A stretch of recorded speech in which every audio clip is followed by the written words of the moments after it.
Faisant ma revue de presse ce matin, je tombe sur les bisbilles entre le groupe français Orano et l'État du Niger. Je lis la presse et je découvre qu'il y a deux thèses contradictoires qui cohabitent dans l'opinion. D'un côté, venant du groupe Orano, la thèse selon laquelle ce groupe-là, qui est possédé à 90% par l'État français et qui exploite l'uranium au Niger, a décidé de suspendre sa production d'uranium au Niger, au motif que l'exportation de cet uranium est devenue impossible du fait des contraintes imposées par le nouveau gouvernement nigérien sous la houlette du leader du CNSP, le chef de l'État, le général de brigade Abdourahmane Tiani. Je lis encore la presse, j'épluche la presse et je tombe sur d'autres articles. Et ces articles soutiennent une thèse différente, selon laquelle les autorités nigériennes auraient donc décidé de mettre fin à l'exploitation de l'uranium du Niger par la multinationale française Orano. Autrement dit, selon cette deuxième thèse, c'est l'État du Niger qui interdit à Orano de continuer l'exploitation de son uranium. Alors, le philosophe que je suis ne peut hésiter et éviter ici de se poser des bonnes questions. Qui croire entre le groupe Orano, qui a abondamment communiqué sur sa décision de suspension de production, d'une part, et de l'autre côté, l'État du Niger, qui, quant à lui, eh bien, s'est contenté de rappeler sa volonté d'être le maître des richesses naturelles de son territoire. Qui croit? Alors, je me suis dit, quand j'en parlerai à mes amis ce samedi après-midi, je vais m'appuyer sur la méthode du manger mon piment dans la bouche de quelqu'un. Car vous savez très bien que c'est sur ce genre de sujet que l'on m'attend avec un gros gourdin planté de clous, ici en France. Donc, je ne dirai rien que quelqu'un d'autre n'ait dit. Je partirai de ce que les gens disent, et les gens autorisés disent. Je partirai de ce que disent les gens non poursuivis, pour poursuivre ce que je veux dire. Je recommence. Vous connaissez la méthode. Nous allons manger notre piment dans leur propre bouche. Pour que quelqu'un ne dise pas que c'est Niamsi qui a dit ça. Non, ce n'est pas moi. Je dis ce que je dis à partir de ce que d'autres ont dit, sans être empêchés de le dire, ni contraints, ni persécutés pour l'avoir dit. Selon la méthode ivoirienne du manger notre piment dans leur bouche. Donc, allons faire une petite exploration de la presse, eh bien, hexagonale, dans le cadre de la méthode du manger piment dans leur bouche, dont je vous ai parlé. Je vous lis. Je prends d'abord un premier article que je voudrais commenter. C'est celui-ci. C'est un article intitulé Cet article est intitulé, je prends d'abord celui-là.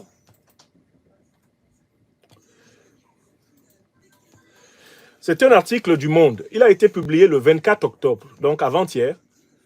Il a été publié le 24 octobre à 10h37.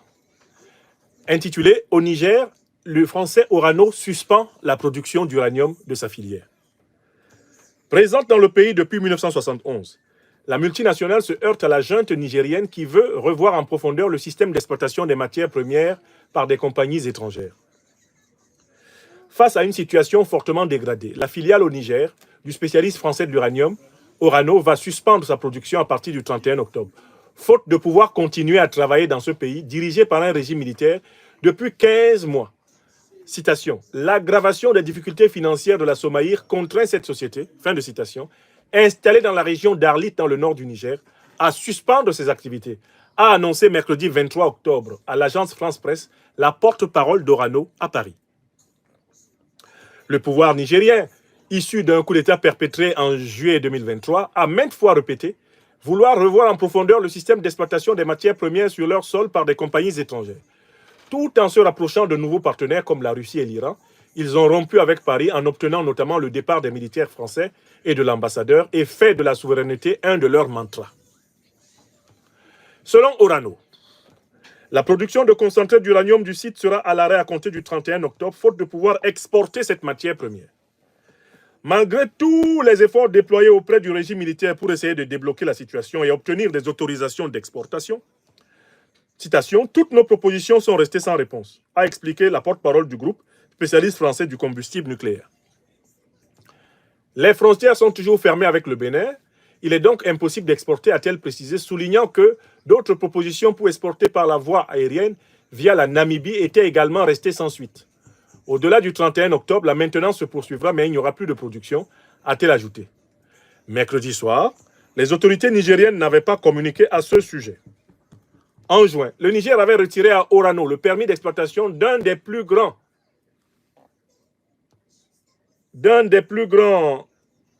gisements au monde, celui d'Imouraren, avec des réserves estimées à 200 000 tonnes. Très récemment, le 19 septembre, le Conseil des ministres du Niger a adopté une loi de décret portant création d'une société d'État dénommée Timersoy National Uranium Company, TNUC, sans précision. OK? Sans aucune précision. Orano exploite depuis 1971 de l'uranium dans le nord du Niger. Seul le site de la Somaïr était encore actif. Seul le site de la Somaïr était encore actif. Depuis la fermeture de la compagnie des mines d'Akokan, Cominac, en 2021. Le spécialiste français, eh bien, du cycle de l'uranium, possède 63,4% de la Somaïr, détenue pour le reste par la Sopamine, société d'État du Niger. Leur représentant était absent mercredi d'un conseil d'administration extraordinaire consacré à la situation de Somaïr. Le site de la Somaïr emploie quelques 780 collaborateurs et autant de sous-traitants.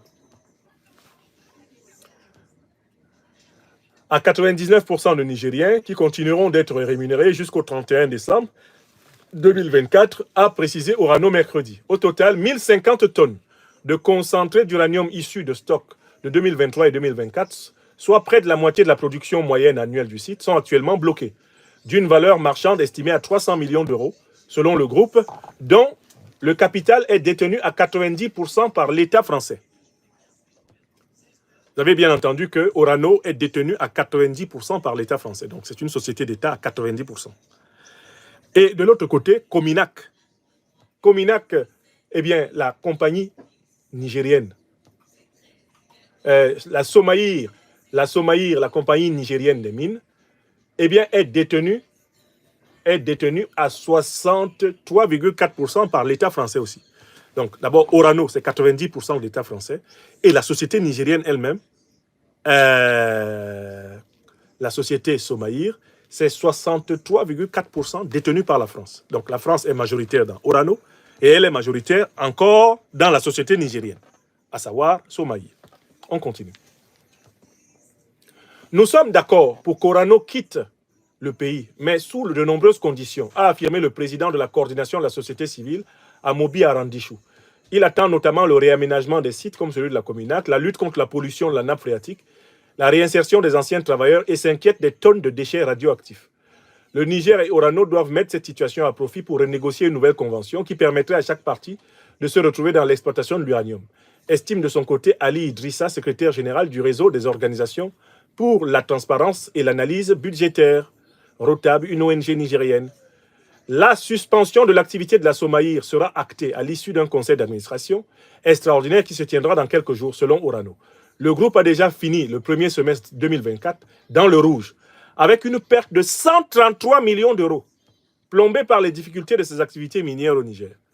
Selon Orano, l'approvisionnement des clients reste assuré grâce à la diversité des sources d'approvisionnement, notamment au Canada et au Kazakhstan. Le Niger fournit 4,7% de la production mondiale d'uranium naturel, loin derrière le Kazakhstan, selon des chiffres de 2021 de l'agence d'approvisionnement, Euratom. Donc voilà ce qu'on lit ici sur cet article. N'est-ce pas? Qu'est-ce que nous retenons dans cet article? L'article nous donne à penser que c'est le groupe Orano qui a décidé de suspendre sa production d'uranium. Mais on lit que la suspension de la production d'uranium est liée au fait que l'État nigérien n'autorise plus l'exportation de son uranium par le groupe Orano. Mais en fait, finalement, qui a pris la décision? Qui a pris la décision d'empêcher Orano de continuer à produire de l'uranium, non pas à produire, mais à extraire de l'uranium? Parce que c'est le Niger qui produit l'uranium et Orano qui l'extrait. Qui a pris la décision d'empêcher ainsi donc Orano à continuer d'extraire? Du point de vue de l'article, c'est Orano qui décide d'arrêter la production parce que les conditions de travail ne sont plus rassemblées. Alors que les informations que nous avons dans l'article laissent à penser que c'est l'État du Niger qui ne veut plus qu'Orano continue dans les conditions actuelles à exploiter justement son minerai. Voilà pourquoi tout le minerai d'uranium qui a été extrait du sol nigérien est bloqué par l'État du Niger au Niger. Parce que l'État du Niger sait que cet uranium appartient au peuple nigérien et ne veut plus que ce soit Orano qui vende dans le marché mondial cet uranium. Alors, il y a un deuxième article qui m'a intéressé. Il y a un deuxième article qui m'a intéressé et que j'ai également aussitôt publié. Je le retrouve et on le lit et on le commente. Le deuxième article qui m'a aussitôt intéressé, c'est un article toujours du Monde. C'est un article du Monde. Cet article est intitulé « À quel point la France est-elle dépendante de l'uranium nigérien ?» Il a été écrit le 3 août 2023 dans Le Monde par Asma Mahad. Bon, voici l'article. Le coup d'État au Niger suscite des inquiétudes sur l'exploitation de l'uranium par le groupe français Orano et sur les conséquences de l'indépendance énergétique de la France. Une semaine après le coup d'État perpétré au Niger par le général Tiani, la France a achevé mercredi 2 août l'évacuation de 600 ressortissants français. Ce contexte politique incertain suscite également des inquiétudes économiques. En France, les craintes portent plus particulièrement sur l'exploitation de l'uranium nigérien et les éventuelles conséquences pour notre indépendance énergétique. Ressource naturelle fondamentale au fonctionnement des centrales nucléaires françaises, l'uranium extrait au Niger est exploité depuis plus de 4 décennies, depuis plus de 40 ans, par le groupe français Orano, ex-Areva, spécialisé dans le cycle du combustible nucléaire. Je reprends cette phrase. Ressource naturelle fondamentale au fonctionnement des centrales nucléaires françaises. L'uranium extrait au Niger est exploité depuis plus de 4 décennies par le groupe français Orano, spécialisé dans le cycle du combustible nucléaire. Autrement dit, le monde reconnaît que c'est grâce à l'uranium nigérien, principalement, que fonctionnent les centrales nucléaires en France. On continue. La multinationale, détenue à 90% par l'État français, exploite partiellement 3 mines nigériennes, dont une seule est en activité. Les mines de l'Aïr, dont la société d'exploitation est Somaïr, elle est détenue à 63,4% par Orano, sont basées à proximité de la ville d'Arlit, dans le désert au nord du Niger. Elle est arrivée quasiment à son épuisement. Son exploitation a toutefois été prolongée jusqu'en 2040. Ça fait une mine. Le site minier d'Akokan, à une dizaine de kilomètres d'Arlit, est fermé depuis fin mars 2021, les réserves étant épuisées après 4 décennies d'exploitation. La compagnie minière d'Akuta, détenue à 59% par Orano, travaille désormais à un projet de réaménagement de ces sites. Troisième axe, enfin, Orano détient 63,52% de la société d'exploitation de la mine d'Imouraren, située à 80 km au sud d'Arlit, et considérée comme l'un des plus grands gisements d'uranium au monde. Mais après la délivrance d'un permis d'exploitation en 2009, la production du site a été suspendue faute de conditions de marché favorables. Orano a pour l'instant annoncé la poursuite de ses activités d'extraction, on était en 2023, malgré le push nigérien. Citation, les équipes sur place sont mobilisées pour assurer la continuité des activités sur les sites d'Arlit, d'Akokan et au siège à Niamey, avec le support des équipes en France. Paragraphe suivant, le Niger est parmi les 3 principaux importateurs. Ça, je n'ai pas compris ce paragraphe dans l'article du Monde. Le Niger fait partie des 3 principaux importateurs. Importateur quoi d'uranium? Qu'est-ce que c'est qu'importer? Importer, c'est faire venir une marchandise qui vient d'un pays étranger vers son propre pays. L'importation part de l'extérieur vers l'intérieur. C'est ça, n'est-ce pas? J'espère qu'on est d'accord sur la définition de pays importateur. Alors que l'exportation, comme le dit bien exporter, c'est le mouvement par lequel on fait sortir des biens, des services de l'intérieur d'un pays vers l'étranger. Ça s'appelle l'exportation. Mais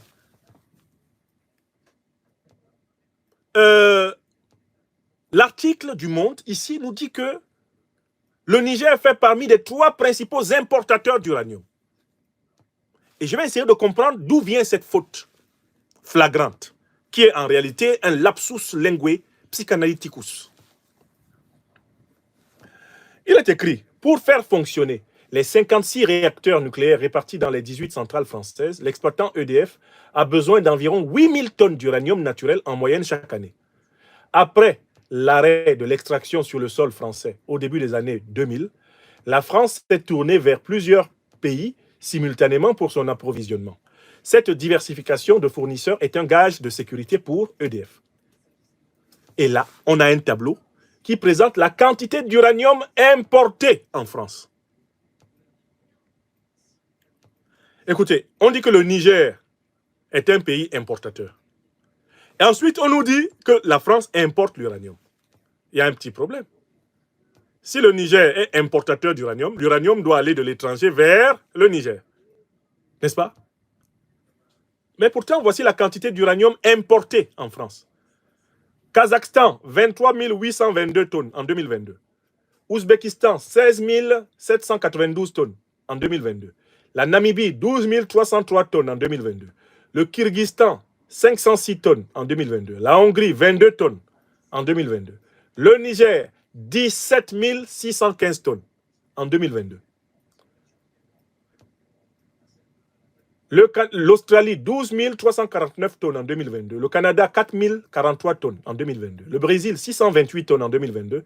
Et la République tchèque, 120 tonnes en 2022. Donc, selon le relevé du site Communauté technique Euratom, c'est un site officiel européen, le Niger est en 2022 le deuxième fournisseur. Il est le deuxième fournisseur d'uranium de la France. Mais si le Niger est donc le fournisseur d'uranium de la France, pourquoi le monde présente le Niger comme un pays importateur d'uranium? Je pose la question. Eh bien, essayons de répondre à cette question. Pourquoi cette faute? Pourquoi présenter le Niger comme un pays importateur d'uranium? La raison est toute simple. C'est que la France détient la majorité des parts dans Orano, 90%, et dans Somaïr. Et dans Somaïr, elle a 63%. C'est-à-dire précisément que quand l'uranium part du Niger vers la France, c'est l'uranium qui, déjà, est à 90% à la disposition d'Orano. Orano, 90%, c'est l'État français. Donc, l'État français peut parler du Niger comme importateur parce que, à 90% déjà à la source, il contrôle l'uranium nigérien. Il peut parler d'importer, il peut parler du Niger comme État importateur. Il peut parler du Niger comme État importateur. Parce qu'en fait, à la limite, le Niger n'exporte pas. C'est la compagnie d'État française qui exporte. C'est elle qui exporte. Et à la limite, c'est grâce à elle, donc, que vivent quelques milliers d'employés au Niger. C'est-à-dire que le contrat d'exportation qui lie les deux États est tel que l'État français, ayant 90% dans Orano, basé au Niger, ayant 63,4% dans Somaïr, basé au Niger, mais l'État français, il s'auto-importe. En fait, tout se passe comme si l'uranium du Niger circule à l'intérieur de l'espace français. Puisque au Niger, ils sont majoritaires, et que l'uranium qu'ils prélèvent avec une majorité à 90% revient en France. En fait, ça se passe à l'intérieur du même système. Il faut que vous compreniez d'où vient cette faute de langage. Le Niger n'exporte pas, puisque l'uranium est déjà exproprié à 90% sur place. La compagnie qui l'exploite étant contrôlée à 90% par un État étranger, les Nigériens sont expropriés directement. Voilà le mystère éclairé. Dès que l'uranium sort dans les mains, justement, de Orano, il appartient à 90% à l'État français. Et c'est Orano qui va justement importer cet uranium vers la France. Donc, on peut dire que la France importe son propre uranium, détenu à 90% via Orano, détenu à 64% via Somaïr. La France importe son propre uranium. Elle l'importe, puisque de toute façon, elle est en position dominante au Niger et dominante en France. Ça se passe donc à l'intérieur d'un cycle bouclé. Est-ce que c'est clair pour tout le monde? Voilà. Voilà le problème. Je détiens 90% de l'entreprise qui est basée chez toi. Par conséquent, lorsque nous sortons les produits de cette entreprise, eh bien, il y a 90% de ces produits qui sont sous mon contrôle. C'est moi qui gère 90% des produits de cette entreprise. C'est ça le principe de l'actionnariat.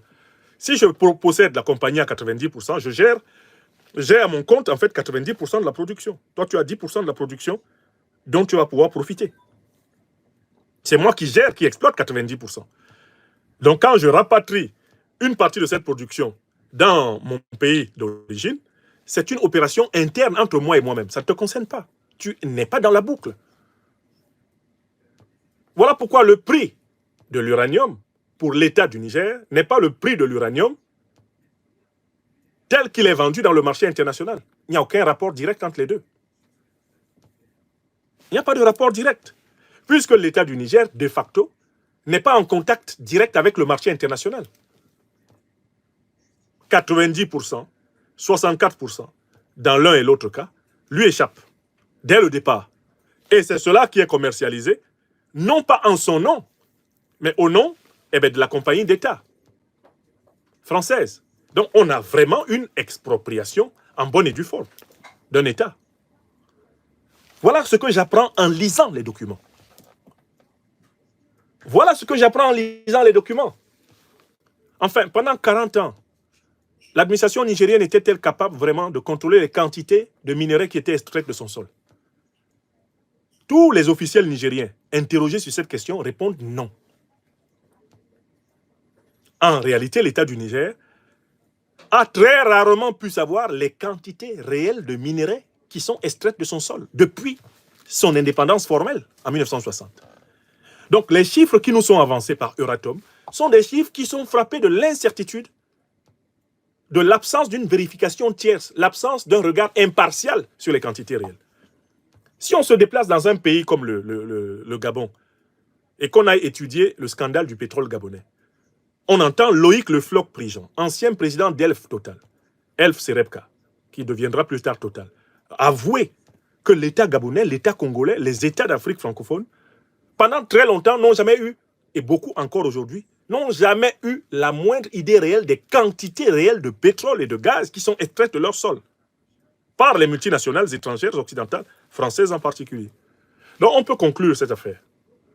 On peut la conclure en disant, de manière incontestable, c'est l'État du Niger qui ne veut plus être le parent pauvre de l'exploitation de l'uranium nigérien. Ce n'est pas Orano qui suspend sa production. C'est l'État du Niger qui demande à Orano d'arrêter d'exploiter son sol dans ces conditions. Et c'est ce point de vue qui est rendu par un autre article que je m'en vais vous commenter. Hein? Mon défaut, c'est que je lis, je note. Hein? C'est un article qui a été publié par le quotidien Le Point. Il a été publié le 21 juin 2014. Non, pas 2014. 21 juin 2024. Par le quotidien français Le Point. C'est Le Point. Il est basé à Paris. Vous savez le titre? Le titre est le suivant. Au Niger, la France poussée hors des mines d'uranium. La France poussée hors. Là, ce n'est pas Orano qui suspend, mais c'est le Niger qui dit à la France les conditions d'exploitation de notre uranium qui régnaient jusqu'ici, nous ne les acceptons plus. Lisons l'article, puisqu'il faut manger notre piment dans leur bouche. Le Niger a retiré son permis d'exploitation au Français Orano pour extraire de l'uranium de la mine d'Imouraren. La Russie et l'Iran sont sur les rangs. Bien sûr, il faut toujours accuser les Africains d'être allés chez le loup, parce que ça permet de les diaboliser. On continue. En rupture avec la France depuis sa prise de pouvoir, la junte militaire au Niger vient de décider de retirer au groupe français Orano son permis d'exploiter l'uranium de la mine d'Imouraren. située à l'ouest du massif de l'Aïr, etc., etc., elle est considérée comme l'un des plus importants gisements au monde avec 200 000 tonnes de réserves. N'est-ce pas? Cette décision intervient dans un contexte complexe de tension entre Paris et Niamey, alors que le Niger fournit 15% de l'uranium nucléaire français. Mais la nouvelle de ce retrait ne devrait pas peser sur la souveraineté énergétique et industrielle de la France. Il y a toujours cette volonté de négliger l'apport justement de l'exploitation de l'Afrique dans la fortune et la puissance économique de la France. N'est-ce pas? Ok.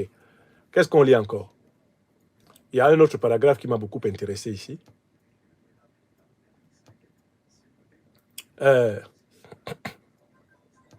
Ressources naturelles essentielles au fonctionnement des centrales nucléaires françaises, l'uranium extrait au Niger est exploité depuis plus de 4 décennies par le groupe français du cycle du combustible nucléaire Orano. Il constitue le principal produit d'exportation du Niger. Mais le pays est confronté à un dilemme similaire à celui de nombreux producteurs de matières premières. Il ne dispose pas d'une industrie nationale et doit s'appuyer sur des capitaux étrangers pour exploiter ces matières premières sur l'ensemble de la chaîne d'approvisionnement. Le point reconnaît ici le principal reproche que les Africains font justement à la coopération économique avec la France. Pendant 40 ans, il y a une coopération économique entre les entreprises multinationales françaises et les pays africains. Et la France refuse de favoriser l'industrialisation de ses partenaires africains. Pourquoi? Pour les maintenir en situation de dépendance et pouvoir commercialiser dans leur dos leurs matières premières et empocher la marge. Comment peut-on expliquer que plus de 40 ans après le début de l'exploitation de l'uranium du Niger, il n'y ait pas eu industrialisation de la filière d'uranium du Niger? Cela n'a pas été le cas parce que la partie française ne l'a pas voulu. L'industrialisation supposant une revue à la baisse des profits français. Voilà la vérité. La partie française a constamment empêché l'industrialisation de l'Afrique, car cette industrialisation s'accompagne de la revue à la baisse de ses profits. C'est l'excès de gourmandise et bien du néocolonialisme français qui est à l'origine de sa perte de vitesse. Que disent de sa chute libre en Afrique? Écrivez ça. Si les dirigeants français, si les multinationales françaises travaillant en Afrique avaient honnêtement participé activement à l'industrialisation de l'Afrique, la France aurait pu demeurer un partenaire économique privilégié des anciennes colonies françaises d'Afrique et des anciens territoires sous tutelle française d'Afrique. Mais la vérité est là. Plus de 40 ans après qu'est commencé le début de l'exploitation de l'uranium nigérien, Areva, puis Orano, n'ont jamais voulu ni veiller à ce que le Niger devienne une puissance industrielle maîtrisant toutes les étapes de la filière de l'uranium. La conséquence en est que, à vouloir trop profiter, vous dégoûtez les gens. À vouloir trop profiter, vous perdez tout. Et comme d'ailleurs vous êtes devenus complètement sourds, vous n'écoutez les conseils de personne, si ce ne sont ceux des perroquets qui vous répètent ce que vous aimeriez bien entendre, vous continuez à vous enfoncer dans cette politique arrogante qui consiste à imposer des conditions injustes de coopération économique aux autres et en plus de leur demander de se taire et de dire que ceux qui osent contester cet échange inégal sont des haineux. Vous vous enfermez dans votre bulle et le monde et l'Afrique, quant à eux, avancent courageusement vers leur destin souverain. Quand j'ai lu cet article du Point, où le Point dit le pays est confronté à un dilemme similaire à celui de nombreux producteurs de matières premières. Il ne dispose pas d'une industrie nationale et doit s'appuyer sur des capitaux étrangers pour exploiter ces matières premières. Mais comment le Niger aurait-il pu disposer d'une industrie nationale alors que 90% de l'entreprise principale qui exploite son uranium sont détenues par la France? Tu t'industrialises comment quand tes ressources, c'est 10% de ce qui est exploité dans ton sol?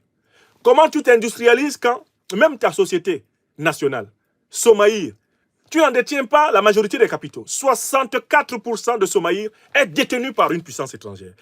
Où trouves-tu les ressources pour t'industrialiser? Puisque avec le peu qu'on te laisse, tu dois payer les dettes, tu dois payer le fonctionnement de l'État, tu dois littéralement vivre au jour le jour. Et on te classe courageusement pays pauvre très endetté.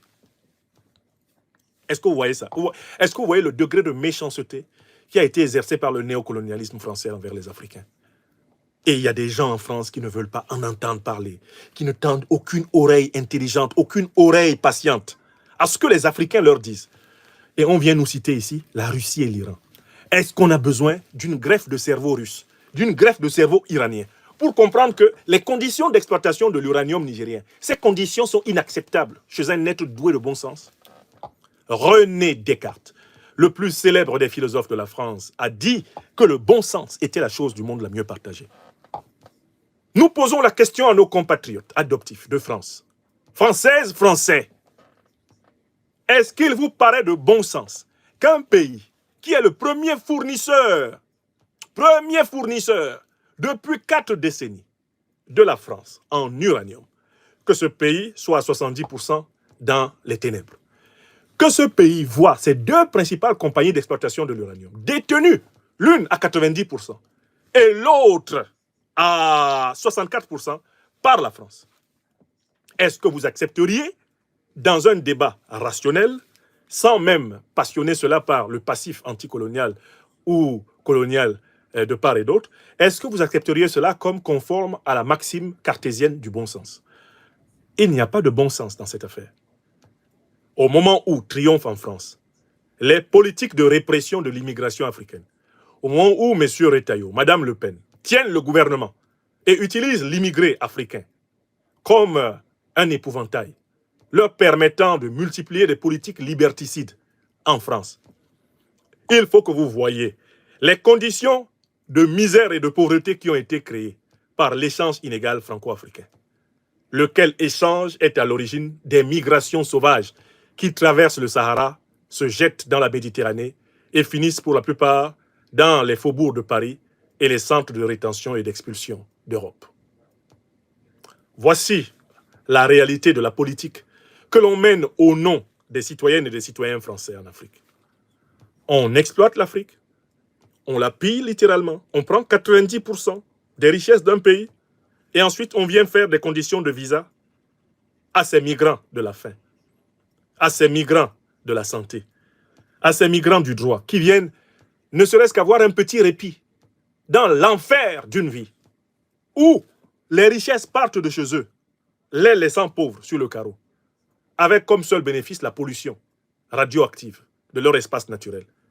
Et quand ils essaient d'aller là où vont leurs richesses, on les traite comme des moins que rien. Et on dit qu'ils sont venus remplacer la population du pays. Faire un tel sort à l'Afrique, est-ce encore tolérable? Est-ce encore acceptable? Quelle justification peut-on donner à une telle exploitation inique, cynique, apocalyptique? Quelle justification peut-on donner? Je vous pose la question et faites un examen de conscience. Regardez votre miroir. Arrêtez de penser que les Africains sont poussés dans le dos par des Russes, les Iraniens. Nous étions au monde avant les Russes et les Iraniens. Nous, Africains, sommes les descendants de la première civilisation humaine. L'humanité civilisée commence en Afrique. La civilisation est née chez nous. Nous n'avons pas besoin d'une greffe de cerveau chinois, iranien, russe, turc, pour comprendre la gravité de la situation historique du peuple africain. Respectez nos intelligences. Nous ne sommes les marionnettes de personne. Nous ne le serons plus. Ceux d'entre nous qui marchons dans le chemin de l'éveil, de la renaissance, de la résurrection africaine.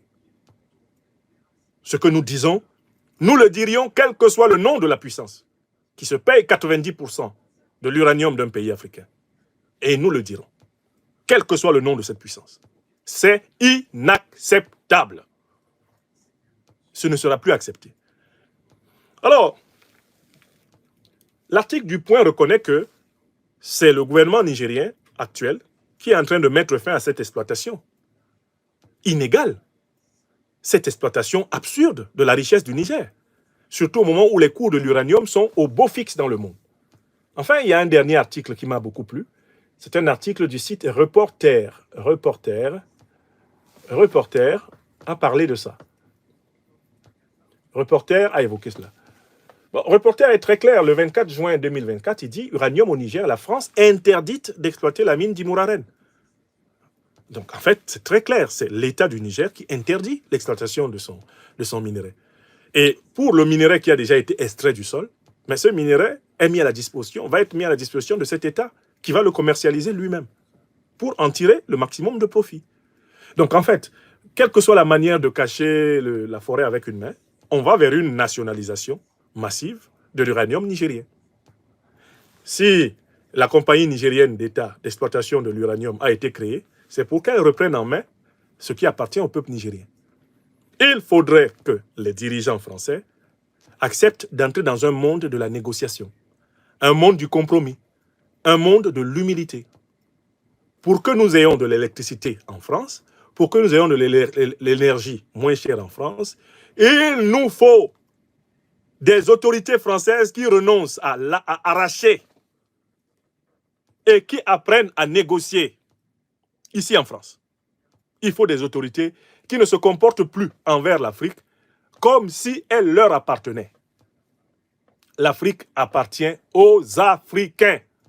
S'il y a quelque chose qui appartient aux Africains et qui intéresse une puissance étrangère, elle négocie comme toutes les autres. Donc, c'est cette culture de la négociation qui explique, entre autres, l'effondrement économique de la France en Afrique. L'élite économique française, qui a été élevée dans le moule néocolonial, considère les Africains comme des subalternes qui doivent exécuter ses ordres. Dès que les Africains ne font pas les 4 volontés de cette élite, elle ne songe qu'à les punir, à les sanctionner, à les intimider, à les arrêter, à les brimer, à les salir. Elle ne songe qu'à leur infliger des qualificatifs les plus infâmes, à les diaboliser.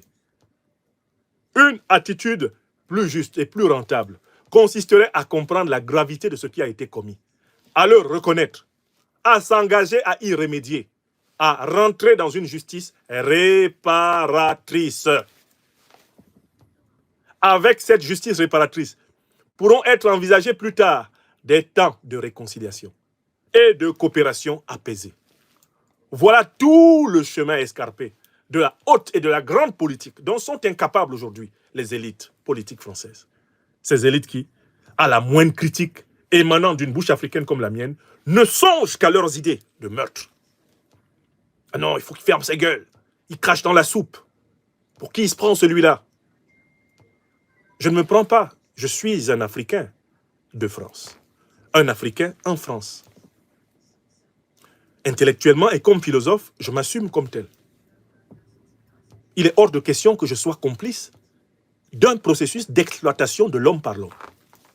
Où que ce soit sur la terre. C'est mon éthique personnelle. Ma spiritualité l'exige. Je dois promouvoir la justice, mesdames et messieurs, en toutes circonstances. Et il ne s'agit pas d'une métaphore, c'est une expérience qui doit être vécue d'instant en instant. Promouvoir la justice. Ce ne sont pas des mots, ce sont des actes. Tu ne peux pas aller dans le pays des gens, prendre 90% de leur uranium et dire qu'on doit t'applaudir. Ce n'est pas juste. Donc, ça doit s'arrêter. Ce n'est pas juste. La paix, la vraie, la fraternité des peuples, la coopération harmonieuse des peuples viendra du rééquilibrage des relations économiques, des relations géopolitiques, géostratégiques, géotactiques. Voilà la vérité. Donc finalement, quand je confronte tout ce que j'ai lu dans la presse, je comprends que nous sommes à la veille d'une nationalisation massive de l'uranium nigérien. Est-ce que cette décision est nécessaire? Oui. C'est la seule condition pour que l'État nigérien soit en capacité d'avoir des ressources suffisantes pour financer le bien-être de sa population. Cette nationalisation est la condition pour l'État nigérien de pouvoir préparer l'avenir de ses générations. 30 millions de personnes. La Boussani no Zanchan-Kassani. La nationalisation, c'est la réappropriation souveraine de ce que nos ancêtres, et par-dessus tout le Tout-Puissant, ont donné aux peuples africains. C'est un droit sacré, c'est un devoir impérieux, comme la nécessité, qui doit être réalisé. Ce n'est pas fait contre la France, ce n'est pas fait contre l'Europe, c'est fait pour la justice, pour la vérité. Pour les peuples africains spoliés, c'est pour cela que c'est fait. Et ça doit être fait. Donc pour ma part, je ne vois pas matière à polémiquer sur cette affaire. l'État nigérien va reprendre les droits qui ont été abusivement abandonnés pendant plus de 40 ans à la partie étrangère afin de s'occuper des Nigériens qui ont été appauvris. Le peuple nigérien est dans une situation extrêmement difficile. Il ne peut pas s'amuser à continuer à laisser 90% des parts de la compagnie principale d'exploitation de son uranium entre les mains d'une puissance étrangère. Ça ne se fait pas. Et il ne faut pas qu'ici, on pousse des grands cris d'orfraie, on se scandalise, on se mette à crier sur tous les toits. Ce n'est que justice. Ce n'est que justice. Et c'est ce que je voulais dire ici. Le cycle entier de l'uranium doit être maîtrisé au Niger. Il doit être maîtrisé dans tous les pays africains détenteurs de gisements d'uranium. Toute la plus-value, toute la valeur ajoutée de chaque cycle de minerais qu'on trouve dans le sol africain doivent être maîtrisés par les Africains. Toute l'industrie de l'or, de l'extraction aux transformations, toute l'industrie de l'uranium, de l'exploitation, de l'extraction aux transformations, le diamant, de l'extraction aux exploitations, le manganèse, le lithium. Nous voulons une industrialisation intégrale du continent africain.